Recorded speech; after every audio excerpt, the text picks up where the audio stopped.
Hi, my name is Cheryl Malik, and I am doing a PowerPoint presentation over the over-the-shoulder miscue analysis and retrospective miscue analysis.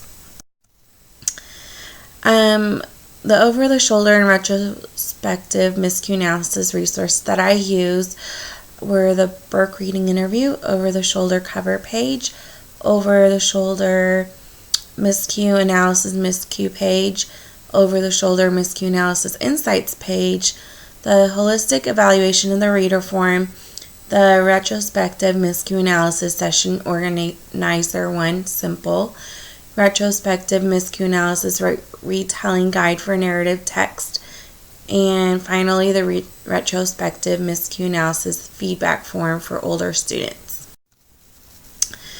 The summary of the procedures are the following. For over-the-shoulder, Davenport explains that the over-the-shoulder procedure as a teacher and student sitting together, and the student reads aloud, the teacher takes notes on the OTS form, and then there's a discussion about what was read, which is called a teaching conversation.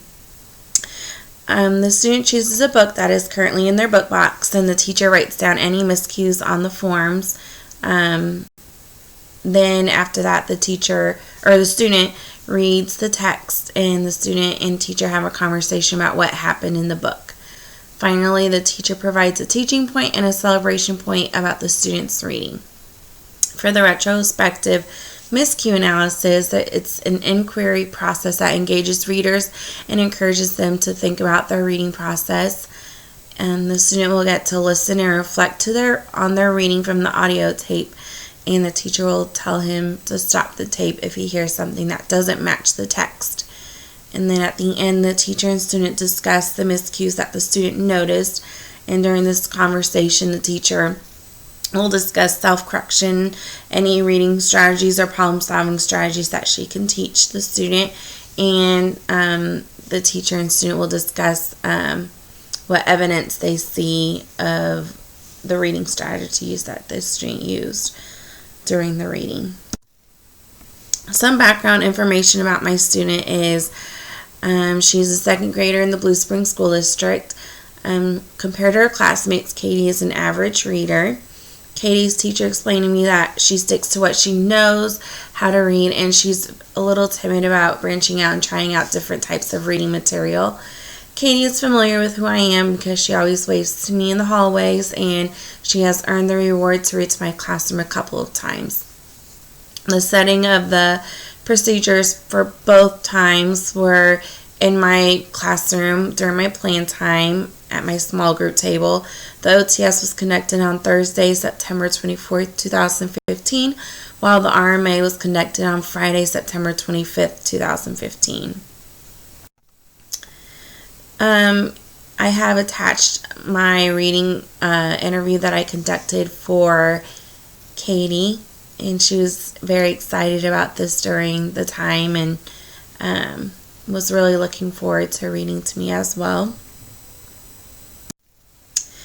During the Burke reading interview, I learned that Katie sounds out the words to help her read unknown words, and her teacher just taught her how to read multi-syllable words, so she was excited to use the anchor charts and the hints that her teacher gave her to read bigger words, and she also reads the pictures to help her read the words.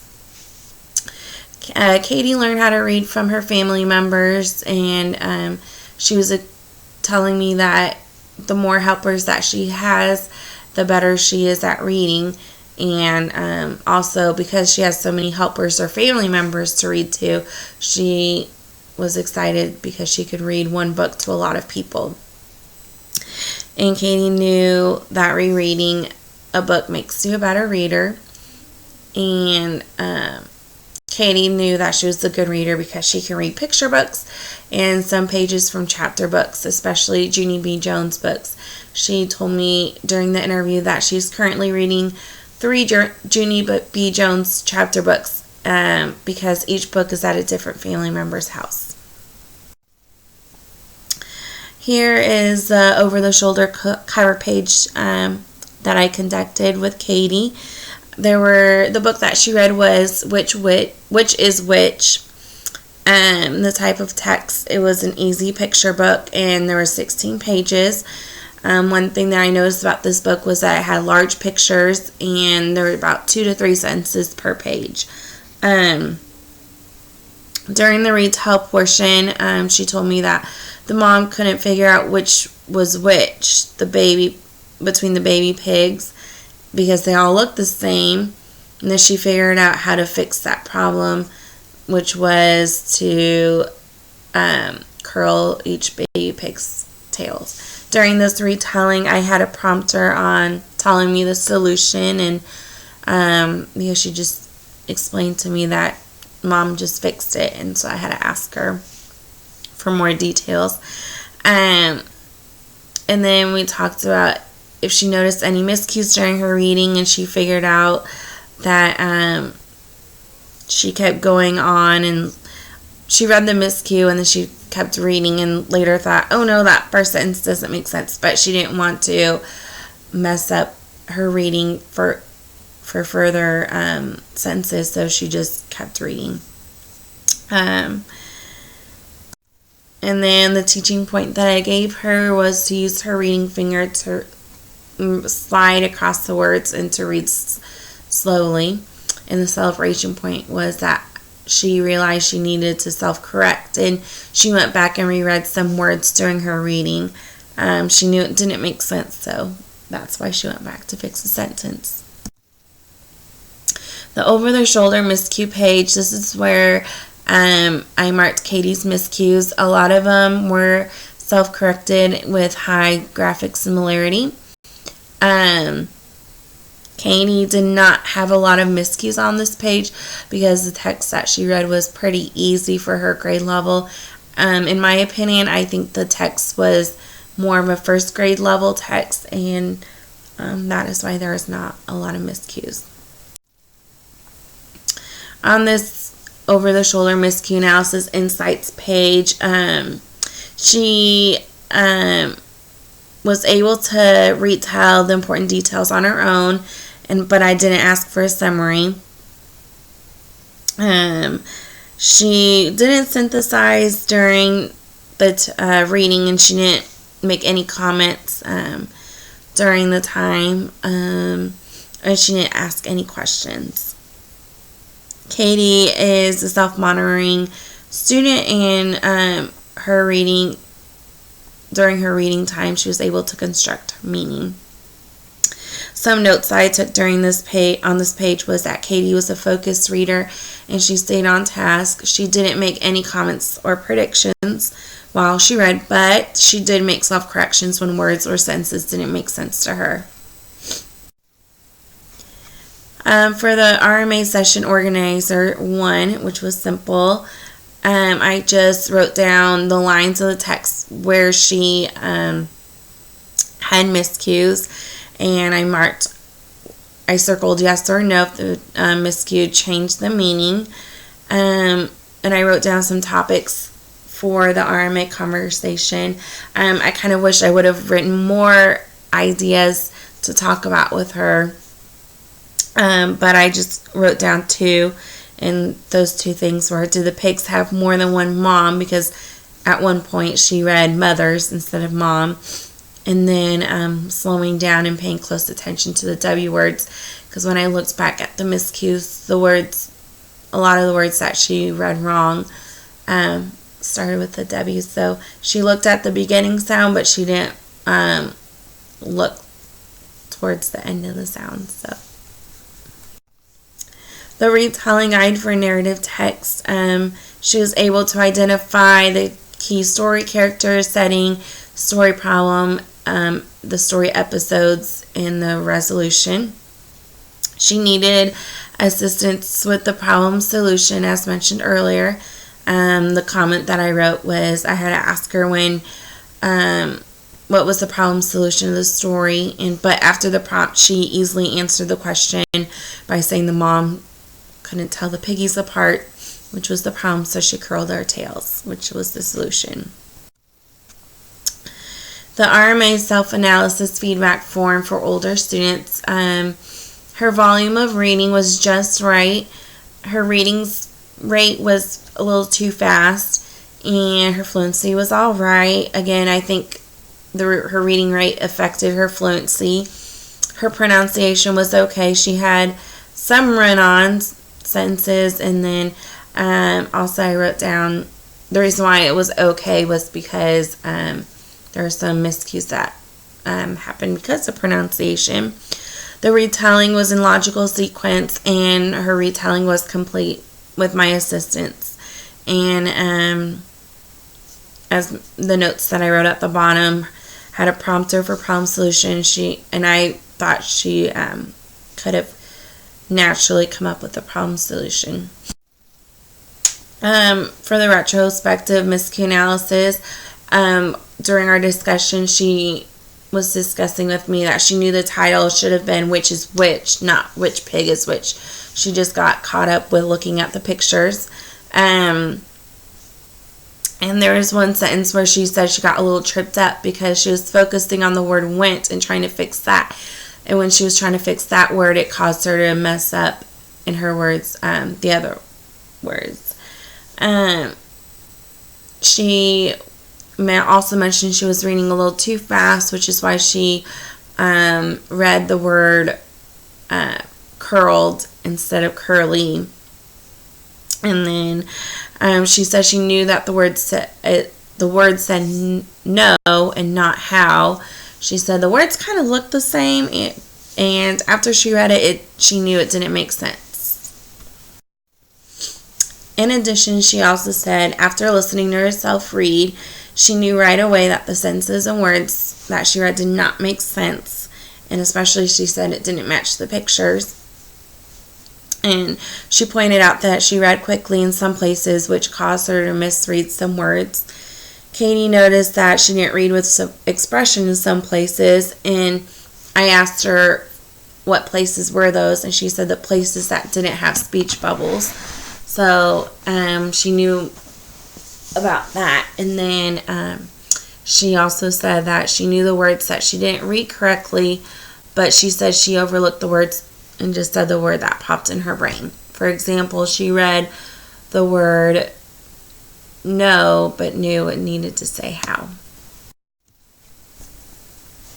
Katie had several literacy strengths, and some of them include that when she made a miscue during her reading, for the most part, she quickly realized that it didn't sound right to her or it didn't make sense, so she made a self-correction and read the text correctly. Also, after Katie listened to her reading on the audio tape and followed along with the text, she was able to go back and point out her miscues and self-correct a couple of them. Most of Katie's sentences were syntactically and semantically acceptable, and I think this was all due to the fact that her literacy experiences at home and at school has helped her recognize and comprehend language and reading. And her literacy experiences has helped her read and understand why you need to read pages from top to bottom and left to right. During her retell, she was able to discuss the important details of the story or the key elements. And when Katie read the speech bubbles in the book, she was able to read the text with expression and with excitement.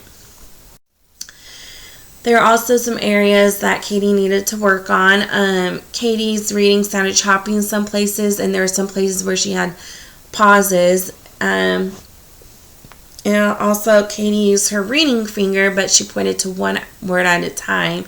Even though she read quickly, she was using her finger to point to one word at a time, but sometimes she was skipping over words with her reading finger, so that didn't help either. When Katie wasn't reading the words in the speech bubbles, the text at the bottom of the page, she read in a monotone and not with expression.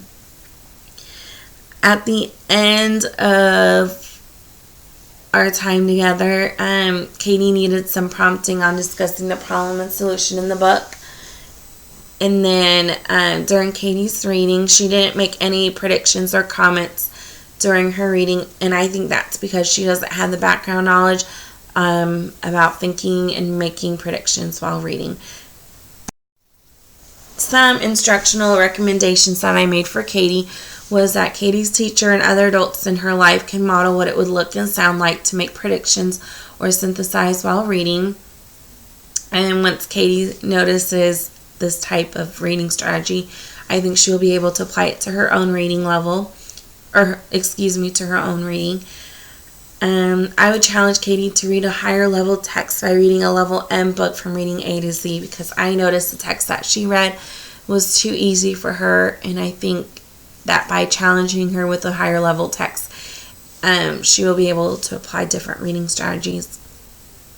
And much like the procedures that we conducted today, I think now that she has that background knowledge on going back and making self-corrections, I think Katie can use the tape recorder and record herself and listen to herself as a reader and thinking about her reading and making those self-corrections. Also, reading informational picture books is a great way for her to learn how to read unknown words, and it'll also expose her to different types of reading material and types of words, and she'll be able to try out a variety of reading strategies.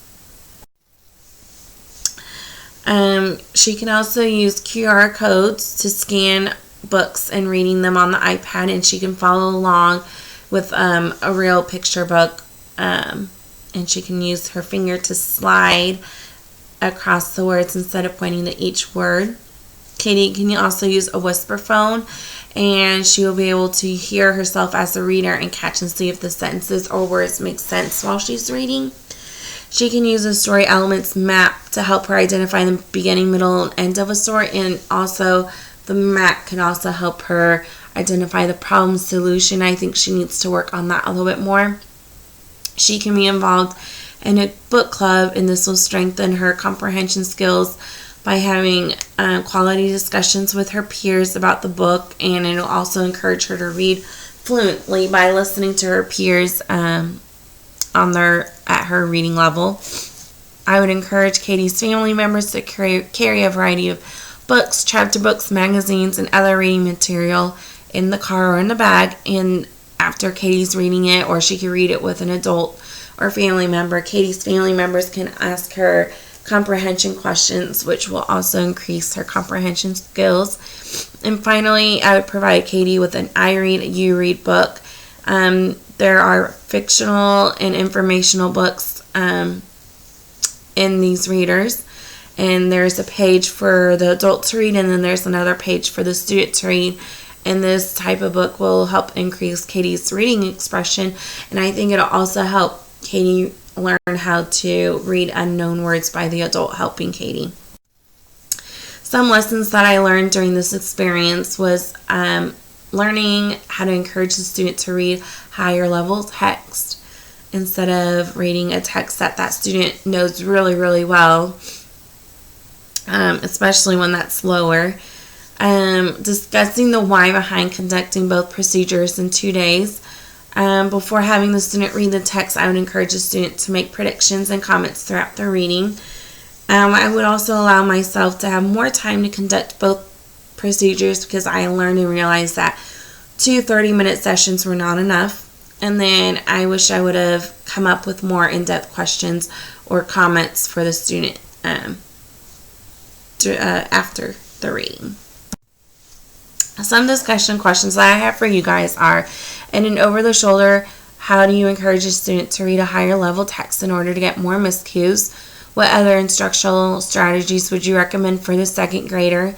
How long would you give yourself to conduct the OTS and the RMA? What type of information would you put on the notes for teaching conversation section in the OTS cover page?